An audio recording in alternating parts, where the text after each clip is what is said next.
Almost 4 decades in, 3 kids and 5 young'uns later, and she pulls a fast one on me. I've busted my chops all these years, finally seeing the light of a debt-free life and almost hitting retirement.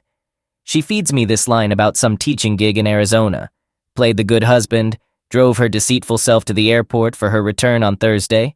Then a buddy of mine in Sin City for some rodeo thing sends me a snap there she is, gambling away with our family doc. Christmas is round the corner, and I've been waiting to bond over a hunt with my boy and the grandkids. Now I'm torn. Go ballistic or keep my cool for the holidays.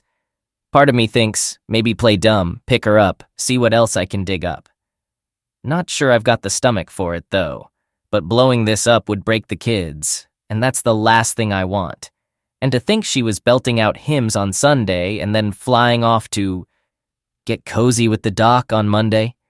I never once thought she was cheating in all the 40 years we've been together. Seriously, never even crossed my mind.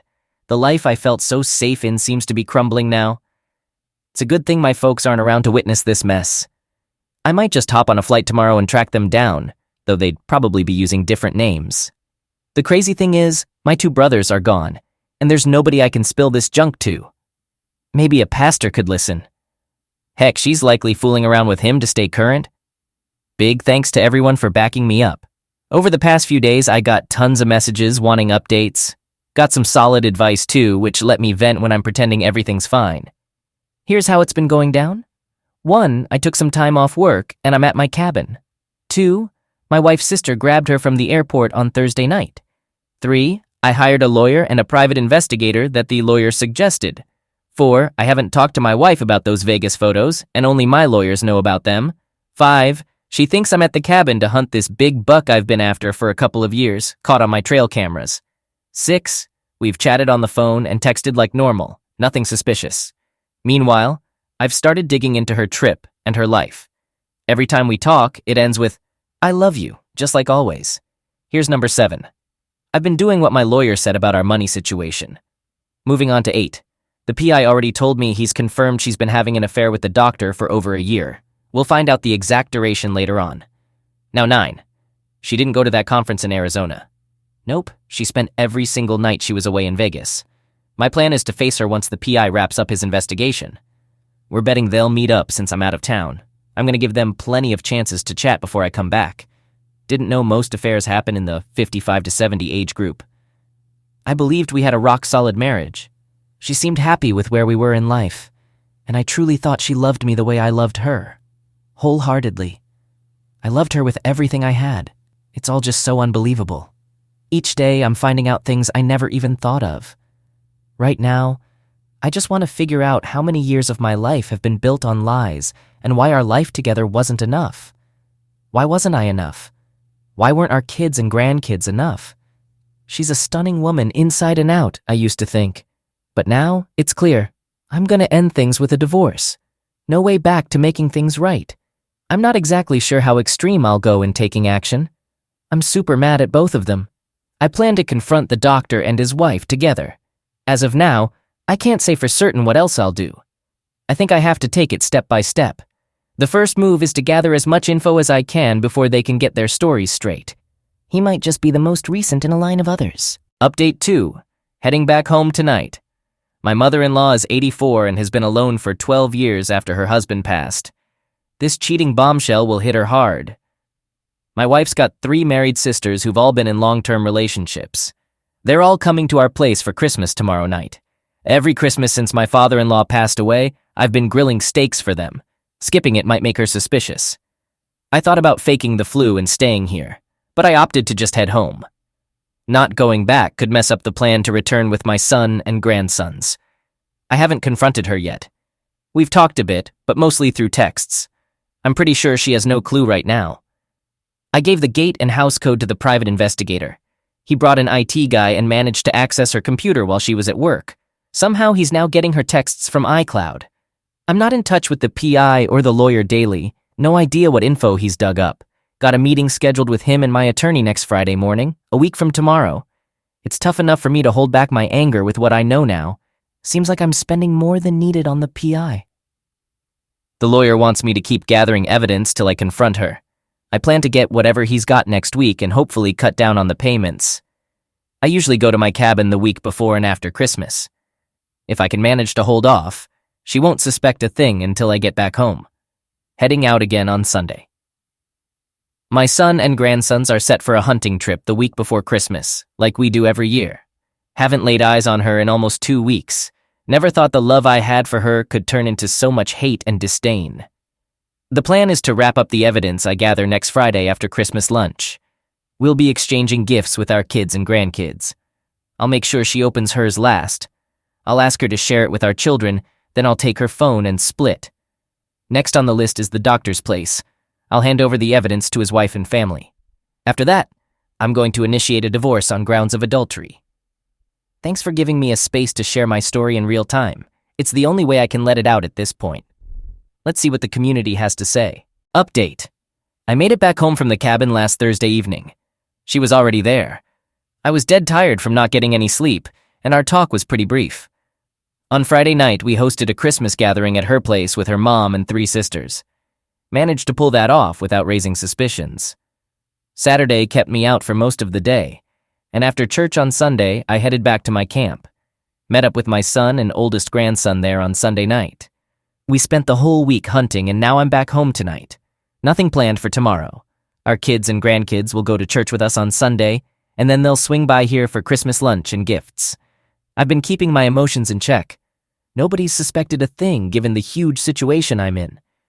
Have you ever thought about how I'm going to let her secret affair out? Well, I won't be confronting her on Christmas. I've got a meeting with my lawyer on Tuesday morning. My plan is to gather all the evidence he and the investigator have collected, plus the divorce papers he's prepared. I want to get my son and my 2 daughters to come over for a family meeting and drop the bomb about her affair on them, all while confronting her at the same time. Planning on doing that Tuesday night.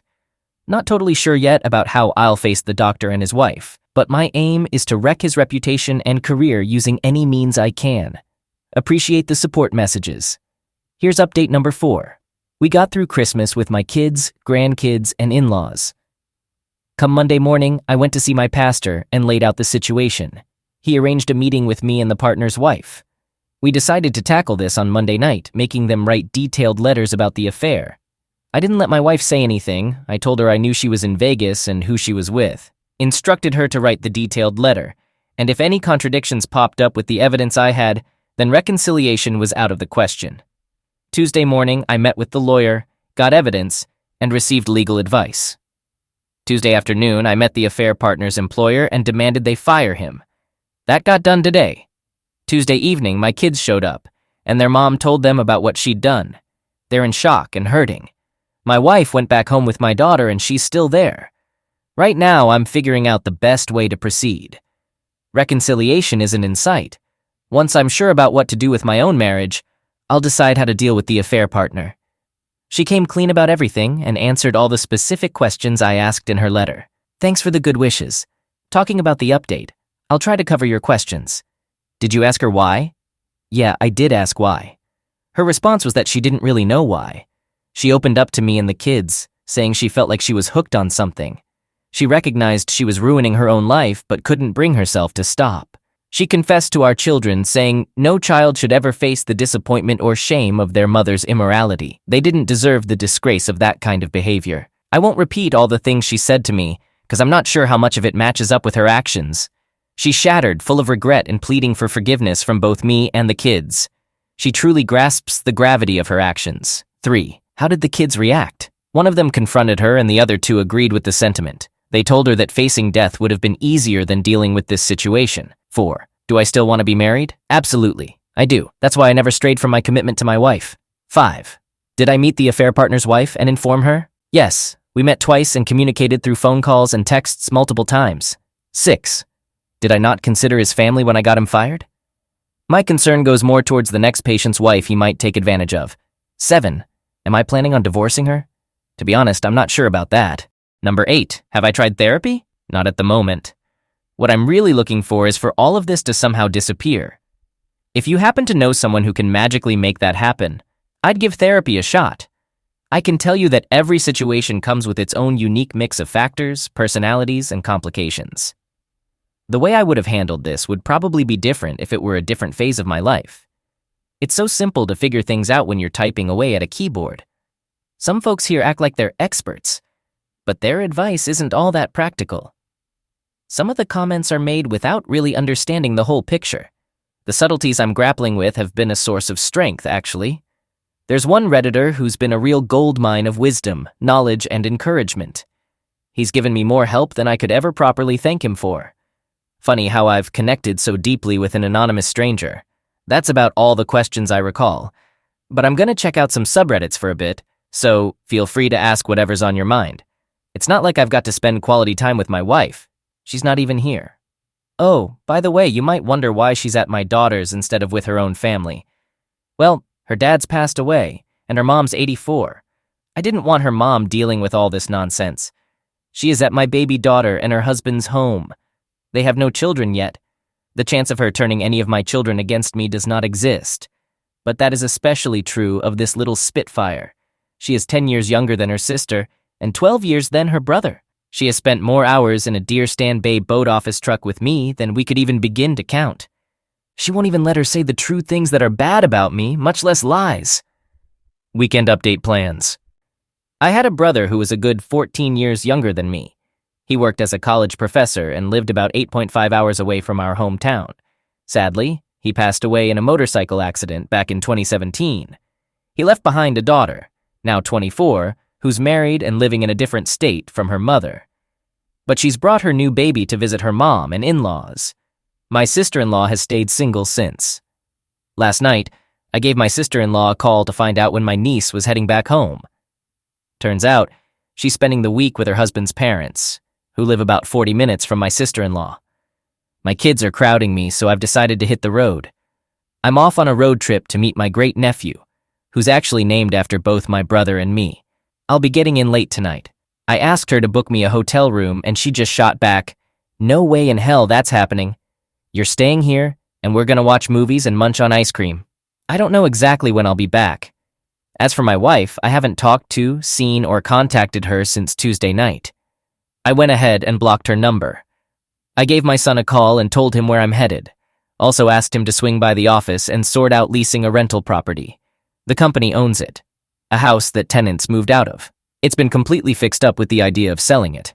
I told him to let his mom know to grab what she needs from our house and move into the rental. She'll have to pay rent to my son, who'll then pay my company. Got a new keypad going in on the gates and doors of my house next Wednesday, so she better get her stuff now. It's the right time to do it. Update. Had a good weekend. When I talked to my sister-in-law, I mentioned that I'd be making the trip solo to see my niece and her new baby. She questioned why my wife wasn't coming, and I just told her there were some issues and I'd fill her in when I arrived. I made it here around midnight and she had just taken a fresh pound cake out of the oven. It was hands down the best thing I've had to eat in weeks. I shared all the ins and outs of my situation with her. A tear or two welled up, but as I laid it all out for her, I eventually broke down and cried. She offered a lot of support, and we shared a moment of tears together. She comforted my bruised ego, and I guess I felt somewhat better after our talk. I went up to bed around 3 o'clock yesterday morning. When I got up yesterday, she whipped up bacon and eggs for breakfast. As I ate, she gave it to me straight. While I might call the shots back home, I don't run the show at her place. Then she laid out my plans for the day. I had a haircut scheduled at 1 o'clock. I was due for one even before all this happened, so I went along with it. After the haircut, we were hitting up Dillard's to snag some clothes that actually fit me. I've shed over 30 pounds in the past 3 weeks. Last night, I was planning to tag along with her to a friend's place. They were having a bonfire and fireworks going on for a bit. Today, the plan was for me to go to church with her, and later she'd head over to visit her parents. For supper, she's cooking, and her daughter and son-in-law are coming over to eat and hang out. Her son-in-law is setting up a deer hunting trip for me tomorrow, hunting with dogs on an 8,000-acre timber lease he's part of. He's got the whole week off, and he mentioned I could stay and hunt as long as I wanted. Plus, she's taking care of my laundry and meals. I've never done this kind of hunting before, so I'm not sure what to expect. We agreed we won't talk about my issues again until I'm ready to head home, so I followed her lead. She came along with me to her regular salon. On the way there, she told me, "I'm gonna have some fun with you when I introduce you." She said she'd use my first and middle name. I was like, "What's that about?" She just laughed and said, "Just go with it. I'm gonna stir up some gossip among these folks. My middle name is my mom's maiden name, and that's how she introduced me to her hairstylist while I got my hair cut. The stylist asked where I was from, and I said Detroit. No way my accent's gonna pass for Detroit. My sister-in-law didn't miss a beat and said, "He's a real logger." Our next stop was Dillard's. I haven't done any shopping in years. Ended up getting 3 new pairs of pants, 4 shirts, 2 sets of shoes, and a tie. Can you believe they charged me $75 for just a tie? And then there's that Hart Schaffner Mark suit. She told me it was the only kind of suit my brother would wear. Had no clue he was so picky about clothes. Grabbed a new belt too. The suit needed some adjustments, and she managed to convince them to do it while we waited. On the ride back, she mentioned I was going to be her partner at the church party, so that's what I did. She told me to give her a look like I'm eyeing up a new gun, so they'd buy it. I went along with her, except for the party. I claimed I was from Atlanta, selling road graders, and had been married and divorced 4 times.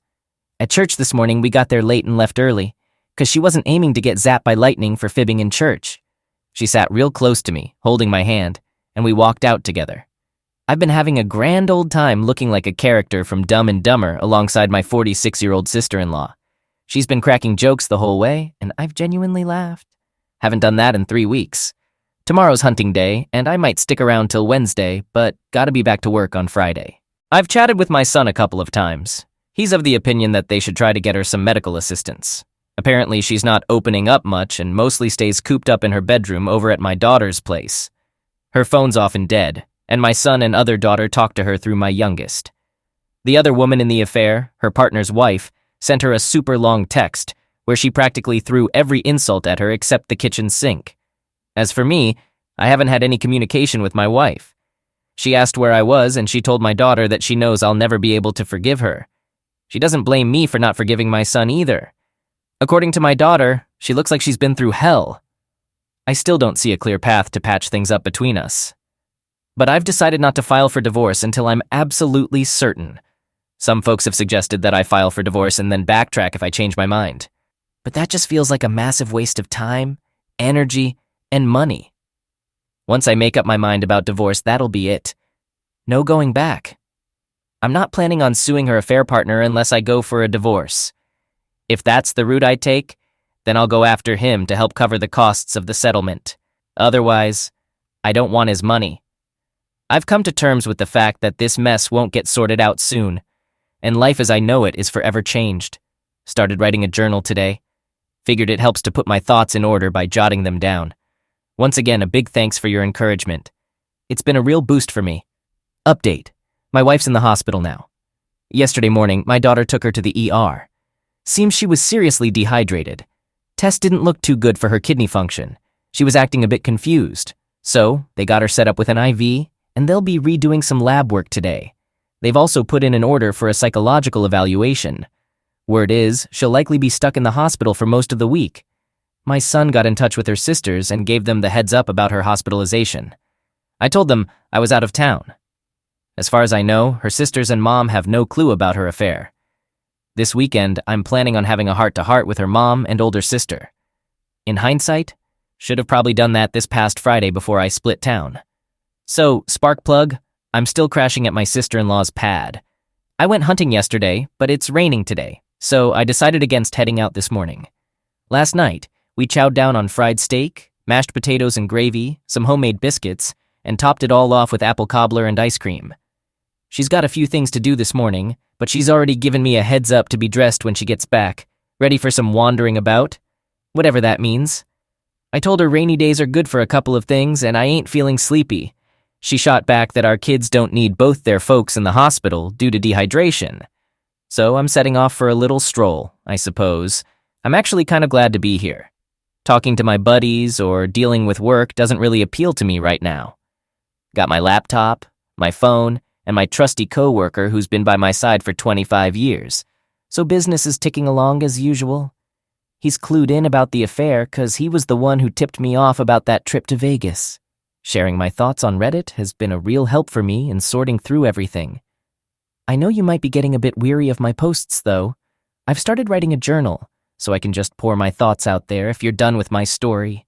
Still, thanks a bunch for all your messages. Many of them have really gotten me thinking and provided some guidance. My head's in a better place than it's been since I got that text with her and the affair partner, and a big part of that's because of you, onto her sister. Gave her a call and gave her the lowdown on the affair and what led to my wife being in the hospital. She was seriously taken aback, and she kept saying how sorry she was and how she felt for me. My mother-in-law's taking off tomorrow on a trip with 3 other widowed friends. They're all buddies with my daughters, forming what they jokingly call the BCH gang, or blue-haired hoes. They're into bus tours. She told me she wasn't planning on letting her in on the affair or the psych evaluation, just that my wife's condition wasn't dire enough for me to cut my trip short and come back home. It wasn't really necessary for me to show up. At the moment, she's saying my mother-in-law got all worked up when they left my place. Seems I didn't look myself and seemed pretty troubled. Her sisters are going to pitch in and assist my daughters and daughter-in-law during her hospital stay. One of them's going to take her home with them until she's well enough to be on her own at her house. Rang up my youngest and told her to swing by the office and pick up a check. She can cash it, grab a card, and drop it by her grandma's place. Got a name stamp at the office she can use to sign the card and slip in a note wishing her a great trip. Oh, and I made sure to tell her I love her too. So, once again, Reddit comes through. Picked up on something I hadn't even thought about doing. Wife's condition update. My wife's kidney function is looking better now. However, based on the psychiatric evaluation, she's gone through a psychotic break. She's all mixed up about where she is, thinking we were in some car crash and that I'm no more. She's really distressed. Apparently, my supposed funeral already took place without her. She's in tears, muttering stuff nobody can quite make out. Tonight, they moved her to a specialized hospital for mental trauma cases. They reckon she'll be back to herself in a few days or weeks. For the next 10 days, she's not allowed any contact with anyone. My middle daughter's taking on the job of being the point of contact for afternoon updates till she can have visitors. What an absolute unnecessary mess this whole situation's become. I'm still over at Sparky's place, and she set me up with a 9:30 a.m. appointment tomorrow to see a shrink she used to visit for a couple of years after my brother's tragic death. I headed up to grab a shower, and when I was getting back into my PJs downstairs, I realized all my trusty white Fruit of the Loom boxers were nowhere to be found. They'd been swapped out with boxer briefs from Duluth Trading Company. The waistband on each of them reads, "Go Buck Naked." These bad boys come in red, black, neon blue, maroon, and different shades of gray. I asked her about it, and she goes, "The 60s called, they want those ugly drawers back." And she added that the boys need some room to breathe. Update. You can find my previous posts on my profile page. I got back home on Thursday night. I had appointments that morning with the psychologist my sister-in-law used when her husband, my brother, passed away. The meeting didn't go well. To be fair to the counselor, I wasn't really up for it, and I was pretty angry at the time. Talking about the details of my wife's affair was really uncomfortable for me. Had to head to work on Friday for a meeting about a contract addendum. Needed my presence and signature on a modified agreement. On Friday afternoon, I met up with my kids to discuss their mom's situation. The clinician asked us to come up with a discharge plan to help with her treatment preparation. I stood my ground. She can't come back home to live, so they should get her ready to move into a rental place. Today's update on her status showed some positive progress she made over the weekend. They're also planning sessions with her family as early as the end of this week. I told my kids I won't be joining any of those family sessions. I made it clear to them that her recovery isn't my responsibility and I won't be a part of it. They might not fully agree with my stance, but that's how I'm handling it. I did agree not to file for divorce in the next 6 months. Went to church on Sunday and sat in our usual spot, the one we've occupied for almost 40 years. None of the affair partner's family showed up, and I didn't bother asking my pastor about their status because frankly, I don't care. Met up this afternoon with a psychologist recommended by my pastor. It was a worthwhile meeting. He's 74 years old in my book, working part-time from an office behind his house. He laid out his goals for our sessions, and I agreed to follow each step he suggested. I find him likable and at ease with. We settled on meeting every week. Got a state medical board examiner's office investigator coming over to my office on Wednesday morning. This comes after a complaint from my attorney against the affair partner. I'll have to give a sworn deposition regarding the affair. Every step I'm taking due to her affair irks me. I don't think she's pretending a mental breakdown, but it's hard for me to feel sympathetic.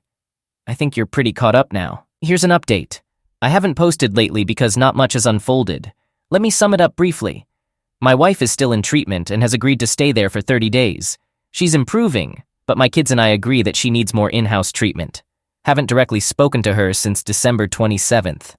She tapped into her retirement account to cover the expenses. Yet to sit down with my mother-in-law, She and her daughters visited my wife. I sent her a text that I'd talk when I'm ready. She's called a few times to check on me. She's sad but holding up. No update on the prayer partner, but his house is up for sale. Don't know if they're apart or together. I've had 2 counseling sessions and I'm kind of looking forward to the Monday meeting. It's been helpful. The affair gossip is spreading like wildfire. I still go to church and hold my head high, even though her actions are mortifying. My kids and grandkids are all right. Keeping busy at work plus managing my son's re-election campaign keeps me occupied. Lately I'm noticing attractive women more than ever. Not sure if it's good or bad, just more noticeable. Think that covers it. Final update. My wife left the hospital on Tuesday and headed to a rental property owned by my company. It's an old house but got a complete renovation. Still haven't spoken to her since December 27th. She wrote 2 letters expressing remorse and seeking my forgiveness. I haven't replied, except telling my kids that I've read her letters and will talk when I'm ready to discuss our past and future. We've had a housekeeper with my wife for 20+ years. With my daughter and the housekeeper, we've set up a comfy place for my wife in my house, moving furniture under their guidance. They've even bought new furniture for her, all ready for over a week. She's arranged for the housekeeper to be there daily as needed, providing a driver and company. Her sisters stay overnight as long as needed. Had dinner at my mother-in-law's on Tuesday, shared my stance. She understood and backed me up. My son says his grandma visited his mom last night and wasn't too sympathetic. Seems she was pretty upfront about my wife's betrayal. First time they talked about it. Going to Sparky's tomorrow, got concert tickets for Saturday. She and a friend were going, but her friend can't make it due to a coworker's funeral on Saturday. Tomorrow afternoon, we're catching a flight to North Carolina and heading back on Sunday afternoon. It's a change of pace I'm eager for, hoping I'll find some enjoyment. Surprisingly, I'm finding counseling to be beneficial, and I'm genuinely anticipating those weekly sessions. It's like putting the different parts of my life in their own boxes.